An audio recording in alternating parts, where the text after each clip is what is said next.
माता जो हैं रक्त बीज के दाता। दूसरा गुरु भई वह दाई, गर्भवास की मैल छुड़ाई। तीसरा गुरु जो नाम उचारा, ले लेकर सब गांव पुकारा।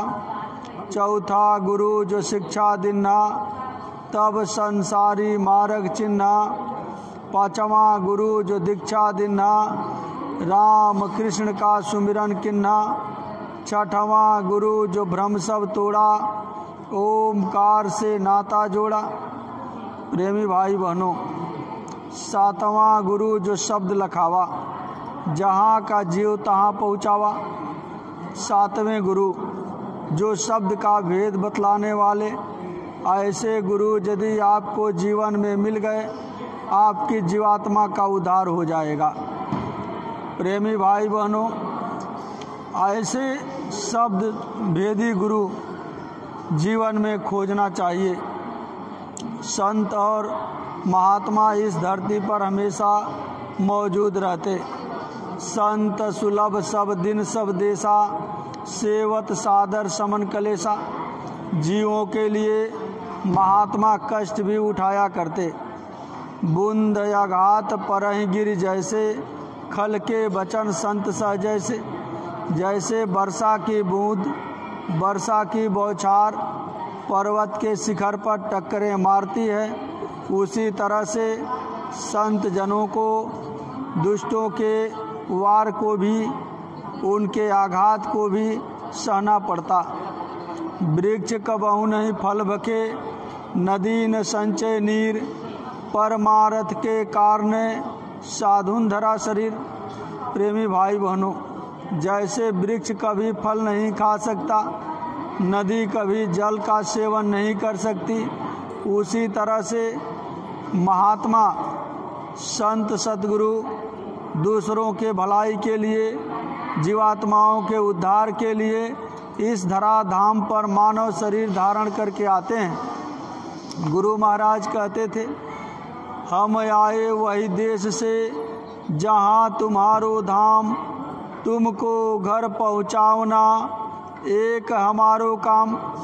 गुरु महाराज कहते थे कि ऐ जीवों, निज घर से जब से आए, अपनी सुध खुद ही भुलाए।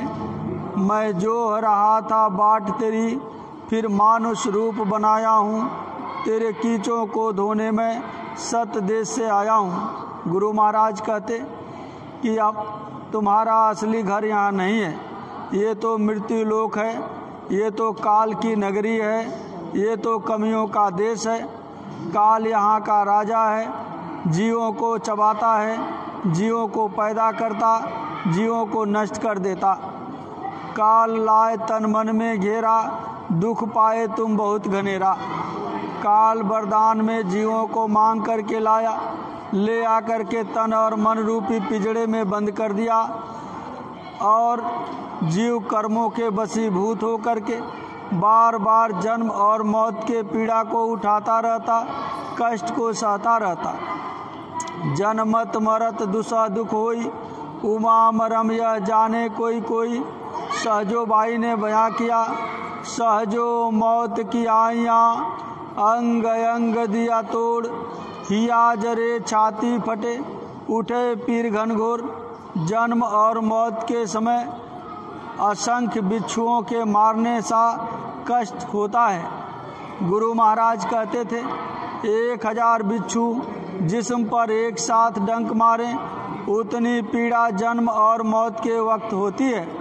महात्मा इसी जन्म और मौत के पीड़ा से जीवों को बचाना चाहते हैं। नरक और 84 से जीवों को बचाना चाहते हैं। नरकों में जीवों को इतना कष्ट दिया जाता, लोहे के खंभे अग्नि से धधक धधक करके लाल होते, उन्हीं खंभों में कर्मी जीवों को चिपटाया जाता।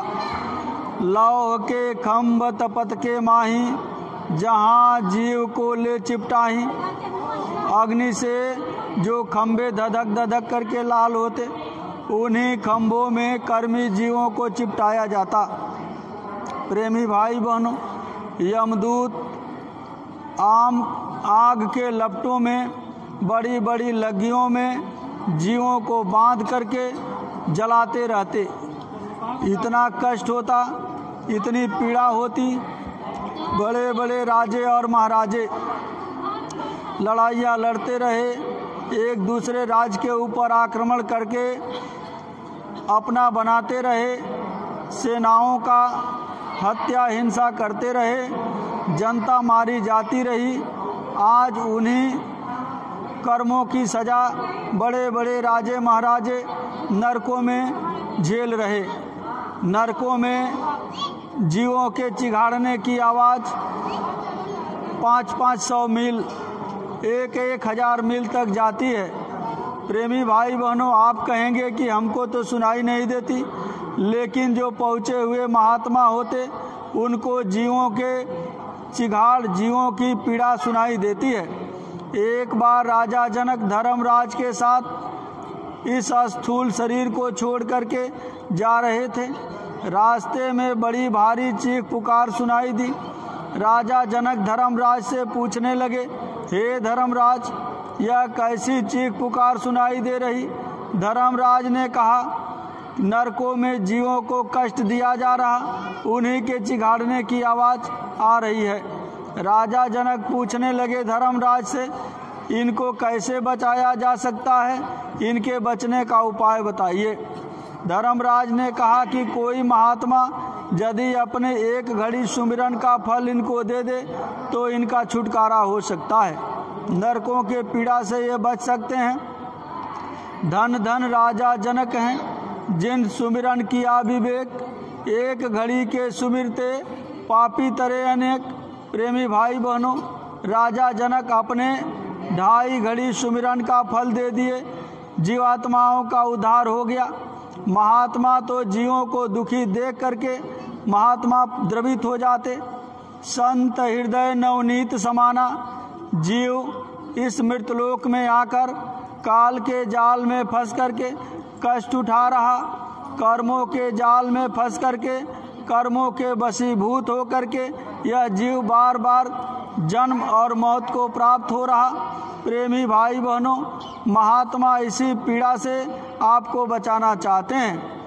महात्मा समझाते हैं, अपना अलख देश, अपना सच्चा देश, उस सचखंड के बारे में महात्मा बतलाते। अपना घर यहाँ असली नहीं है, अपने दादे और परदादे, पुरखे और पूर्वज सब यहाँ से चले गए। उसी तरह से हमको और आपको भी यहाँ से एक दिन जाना है, सब कुछ छोड़ करके जाना है।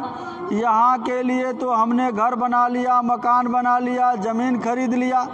अब बाद यहाँ से शरीर छोड़ने के बाद जहाँ जाना है वहाँ के लिए हमने एक झोपड़ी बनाई कि नहीं बनाई, एक मड़ैया डाली कि नहीं डाली, इस पर विचार करना चाहिए। एक छोटी सी ऋतु और सीजन से बचने के लिए, जाड़े से बचने के लिए हम आग की व्यवस्था कर लेते, गर्म हीटर की व्यवस्था कर लेते, गर्मी से बचने के लिए एसी, कूलर, फ्रिज की व्यवस्था कर लेते, बरसात से बचने के लिए छाता की व्यवस्था कर लेते।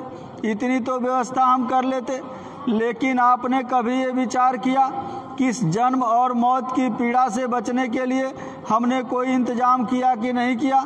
इस पर आपको विचार करना चाहिए। हम कौन हैं, कहाँ से आए हैं, मरने के बाद फिर हमको जाना कहाँ है, यह बहुत बड़ा अपने आप में गूढ़ विषय है। हम और आप इस पंच भौतिक शरीर को, इस स्थूल शरीर को ही समझते कि हम शरीर हैं। हम शरीर नहीं हैं, हम एक आनंद स्वरूपी जीवात्मा हैं, एक चैतन्य जीवात्मा हैं। और यह जीवात्मा इस शरीर के अंदर दोनों आँखों के मध्य भाग में बैठी हुई, वहीं से जीवात्मा बैठ करके अपने प्रकाश को शरीर के सारे अंगों में प्रवाहित कर रही। प्रेमी भाई बहनों, जीवात्मा जिस दिन इस शरीर से निकाल करके अलग कर दी जाएगी, मन को, बुद्धि को, चित्त को, प्राण को, जीवात्मा को जब इस शरीर से अलग कर दिया जाएगा, शरीर धड़ाम से जमीन पर गिर जाएगा। अब इसका कोई मोल नहीं रह जाएगा। देखते देखते लोग लकड़ियों के ढेर पर रख करके इस शरीर को मुट्ठी भर आँख में बदल देंगे। अपने ही रिश्ते नातेदार, अपने ही बेटे, अपने ही नाती पोते, अपने ही परिवार के लोग आपसे नफरत करने लगेंगे। चेहरे पे तुरंत चादर से लोग ढक देते, अब चेहरा भी आपका देखना पसंद नहीं करते।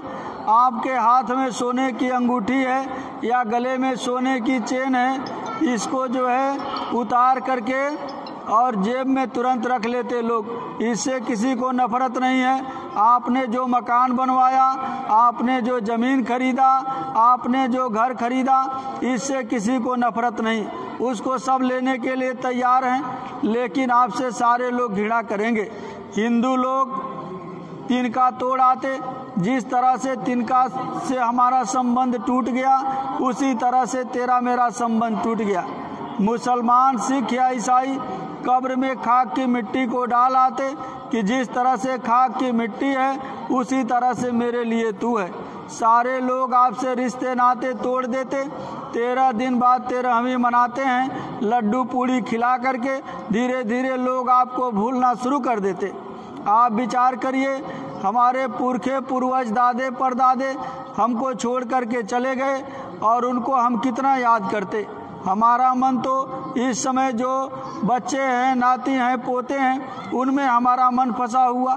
1 साल के बाद फिर जो है कि उनका वारसी बना करके फिर भूल जाते। इसी तरह से हमको और आपको भी लोग भूल जाएंगे। दुनिया के काम कभी कम नहीं होंगे, एक दिन बंदे हम नहीं होंगे। यह मानव तन आपको भजन करने के लिए मिला है। माँ के गर्भ में जब 9 महीना आप उल्टा लटके थे, उस समय सबने वादा किया, हे परमात्मा, इस जठराग्नि से, इस कष्ट से हमको निकालो। चल करके मैं दिन और रात भजन करूँगा। यहाँ आने के बाद यह जीव माया के छाया में अपने किए हुए वादे को भूल गया, जो माँ के गर्भ में वादा करके आया। माया छाया धार में बहत सकल संसार, उतरन चाहो पार तो सतगुरु पकड़ो बाँह। प्रेमी भाई बहनों, सतगुरु के बाँह को यदि मजबूती से पकड़ लोगे, सतगुरु आपका पार कर देंगे। प्रेमी भाई बहनों, सतगुरु के ऊपर कभी भी शंका नहीं करनी चाहिए। गुरु हाड़ मांस के शरीर में, हाड़ मांस के शरीर नहीं है। गुरु के अंदर वो पावर है, वो चैतन्य शक्ति है, जो शब्द स्वरूपी सतगुरु होते, उन्होंने ही सारे कायनात की रचना किया। गुरु नानक साहब ने कहा कि शब्द धरती शब्द आकाशा, शब्द शब्द होत प्रकाशा, सकल सृष्टि शब्द के आछे, नानक शब्द घटा घट काछे। ईसा मसीह साहब ने कहा, in the beginning was the word and word was with God. शुरुआत में वह परमात्मा शब्द स्वरूपी था, शब्द ही परमात्मा था, परमात्मा ने ही सारे कायनात की रचना कर डाली। यानी शब्द की महिमा, उसी शब्द को नाम कहा जाता। कलयुग केवल नाम आधारा, सुमिर सुमिर नर उतरहि पारा। इस कलयुग में केवल नाम का आधार है। जीवात्माओं को पार जाने के लिए शब्द का आधार है, क्योंकि शब्द की डोरी को पकड़ करके ही जीवात्माओं को नीचे उतारा गया। सबसे पहले जीवात्माओं को कारण लोक में ले आकर के रखा गया। यहाँ पर 5 प्रकार का कपड़ा पहनाया गया, सब 10 स्पर्श रूप रस और गंध। कुछ समय तक जीवात्मा को वहाँ रखने के बाद फिर स्थूल लोक में लाया गया। सूक्ष्म लोक में 9 प्रकार का कपड़ा है। फिर उसके बाद से वहाँ कुछ समय तक रखने के बाद आपको लिंग लोक में लाया गया। लिंग कपड़ा पहनाया गया, ये 17 तत्वों का है। अब सबसे नीचे जो जड़ मसाला है, ये 5 तत्वों का पंच भौतिक शरीर बना हुआ, चित जल पावक गगन समीरा, 5 तत्व यह रचित शरीरा। इसी के अंदर, इसी पिंजड़े में जीवात्मा को, रूह को तकसीम कर दिया गया। मुसलमान फकीरों ने कहा, मुर्शिद नैनो बीच नबी है, आँखी मध्य पाखी चमके, ताही मध्य तारा, ता बीचे दूरबीन लगाकर भौजल उतरो पारा। अजब अनार दो भिस्त के द्वार पे, लखे दरवेश कोई फकीर प्यारा, ऐन के अधर दो चश्म के बीच, खसम को खोज जहाँ झलक तारा, उसी के बीच फकत खुद खुदा का तख्त है, शिस्त से देख जहाँ भिस्त सारा। यानी परमात्मा को इन बाहरी आँखों से नहीं देखा जा सकता। परमात्मा को देखने के लिए अंदर में एक आँख है। बाहर के आँखों को, बाहर के कानों को बंद करने के लिए महात्मा कहते, आँख कान मुख बंद करावा, अनहद झिंगा शब्द सुनावा, तब देखो गुलजारा है, कर नैनन दीदार महल में प्यारा है। इसी घट के अंदर वह परमात्मा आपको मिलेगा। प्रेमी भाई बहनों, देखिए महात्मा समझाते हैं, अचरज देखा भारी साधो, अचरज देखा भारी रे, बिना बजाए निस्दिन बाजे, घंटा शंख नगाड़ी रे, बिना भूमि एक महल बना है, तामे ज्योति उजारी रे, अंधा देख देख सुख पावे, बात बतावे सारी रे, जीवत मर कर फिर जी जावे, बिन भोजन बलधारी रे, ब्रह्मानंद संत जन कोई, बिरले बूझे बात हमारी रे। प्रेमी भाई बहनों, बिना बजाए निस्दिन बाजे, घंटा शंख नगाड़ी, मंदिरों में लोग ले जा कर के ढोलक हारमोनियम झाल और ले जा कर के भजन गाते रहते। ये असली भजन नहीं है, ये असली भजन का नकल है। भजन तो एक चेतन क्रिया है जिसको संत और महात्मा बतलाते हैं। बिना बजाए ही ये सारे बाजे, 6 राग 36 रागिनियाँ निरंतर 24 घंटे धुनकारे दे रही। इसी घट के अंदर महात्मा समझाते हैं, घट में राम निहारा साधो, घट में राम निहारा हो, यही घट भीतर 7 समुंदर, कोई मीठा कोई खारा हो, यही घट भीतर नगर अयोध्या जहाँ राम लिन्ह अवतारा हो, यही घट भीतर सतगुरु हम देखा जब तीसर नैन उघारा हो, कहें कबीर सुनो भाई साधो, घट में गुरु हमारा हो। इसी घट के अंदर उस परमात्मा का दर्शन मिलेगा।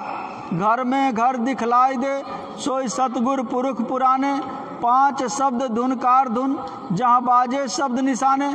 प्रेमी भाई बहनों, गुरु महाराज ने आपको अगम का भेद बतला दिया, पूज्य महाराज जी ने आपको साधना का मार्ग बतला दिया। नित्य नियम से आप लोग साधन भजन करते रहिएगा, आप लोगों को लाभ मिलेगा। प्रेमी भाई बहनों, रास्ता तो बहुत सच्चा है, आप चलोगे, गुरु ने रास्ता बतला दिया, रास्ता दिखा दिया, जब आप चलेंगे तो आपको मिलेगा। मंजिल दर मंजिल आप चढ़ करके अपने सच्चे घर सच्चे वतन एक दिन पहुंच जाएंगे। जीवात्मा का जन्म और मौत छूट जाएगा, बार बार माँ के गर्भ में गर्भवास की पीड़ा नहीं सहनी पड़ेगी।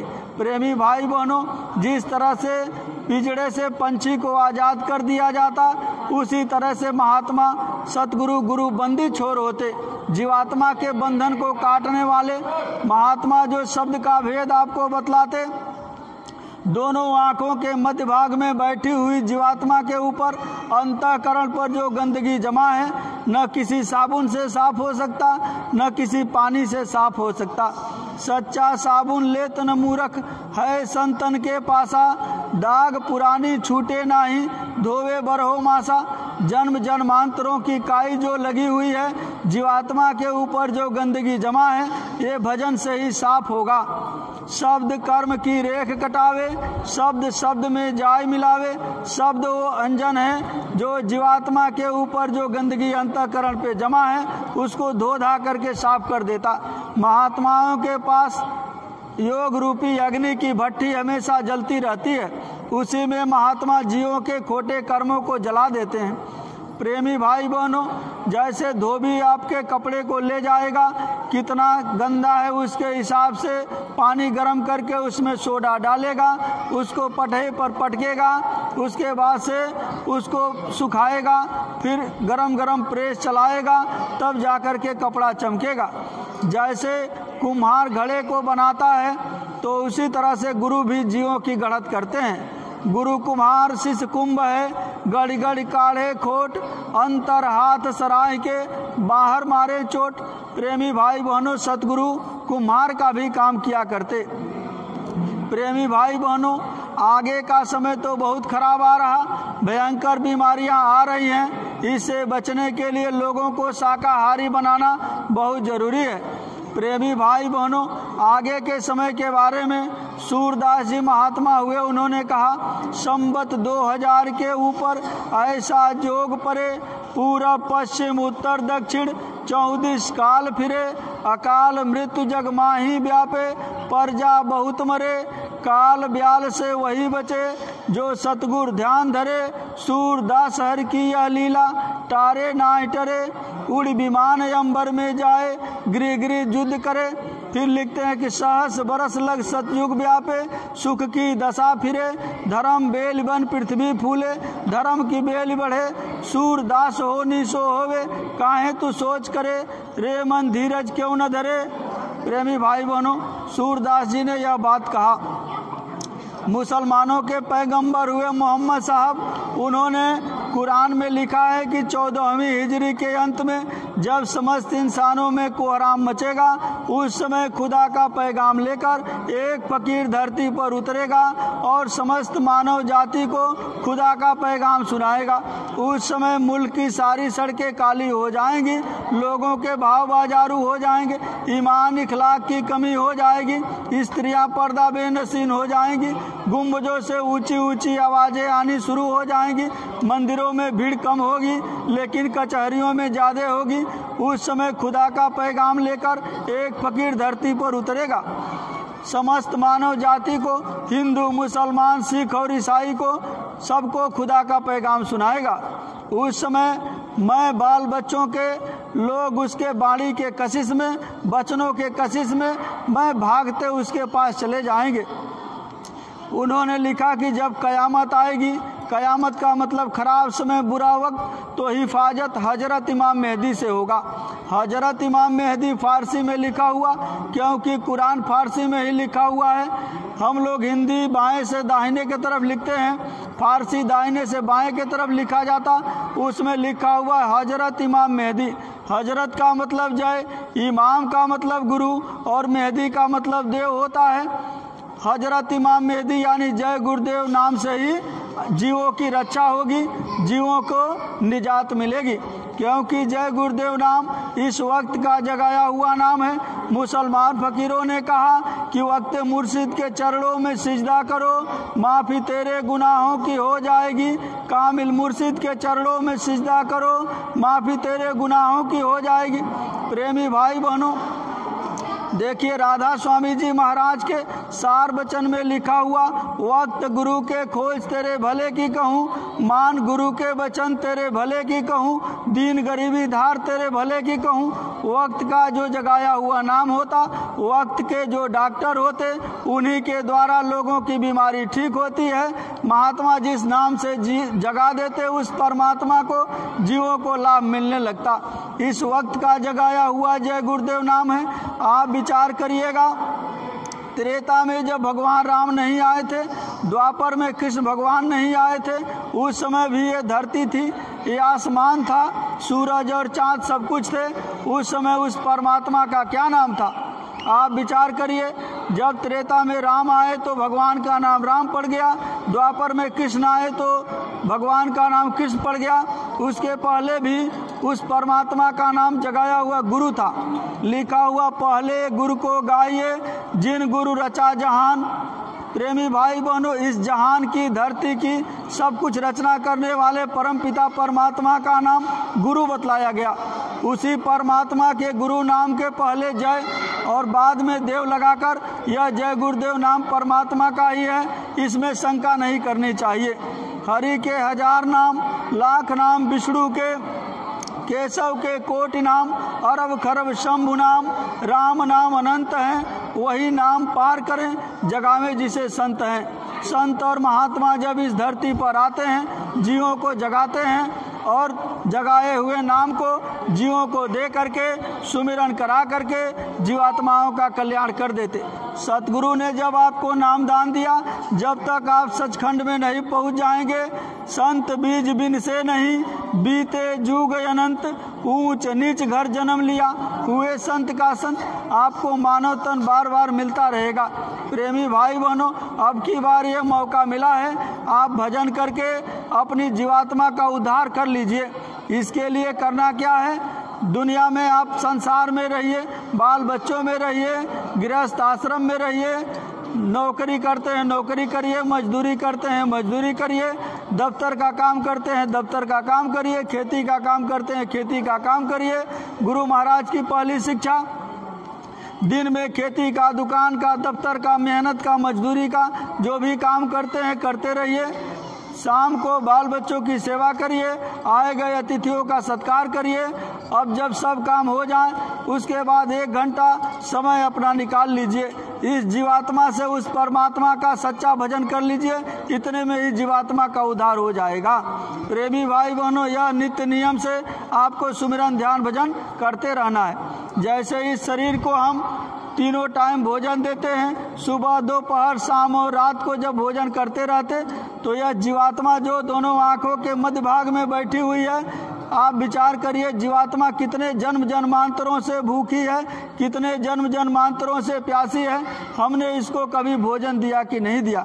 जीवात्मा का भोजन शब्द है, जीवात्मा का भोजन प्रकाश है। आप विचार कर लीजिए कि पहले जीवात्मा को भोजन देंगे, उसके बाद से इस शरीर को भोजन देंगे। प्रेमी भाई बहनों, जब भजन करने लगेंगे, धीरे धीरे विकार आपके छूटने लगेंगे। काम क्रोध लोभ मोह अहंकार की तृष्णा की ज्वाला में जो जीव जल रहा है, धीरे धीरे विकार समाप्त होने लगेंगे। इनके जगह पर शील, क्षमा, संतोष, विरह और विवेक सद्गुण आ जाएंगे। आप महान बन जाएंगे, आप भजन करने लगेंगे। देखिए, परमात्मा की दया, उस सतगुरु की दया हो जाएगी। लिखा हुआ है कि निर्मल मन सो जन मोहि पावा, मोहि छल छिद्र कपट नहीं भावा। ऐसे जीव निर्मल हो जाएगा। जीवात्मा के ऊपर जो अंतःकरण पे गंदगी जमा है, धीरे धीरे साफ हो जाएगी। प्रेमी भाई बहनों, आपका हो जाएगा उद्धार, और फिर जो है आपकी जीवात्मा जन्म और मौत के चक्र से बच जाएगी। प्रेमी भाई बहनों, अब हम अपने वाणी पर विराम दे रहे। यदि हमारे कहने में कोई भूल चूक हो गई होगी या कोई त्रुटि हो गई होगी, तो आप लोग त्रुटियों को क्षमा करिएगा। बोलिए जय गुरुदेव। अब आरती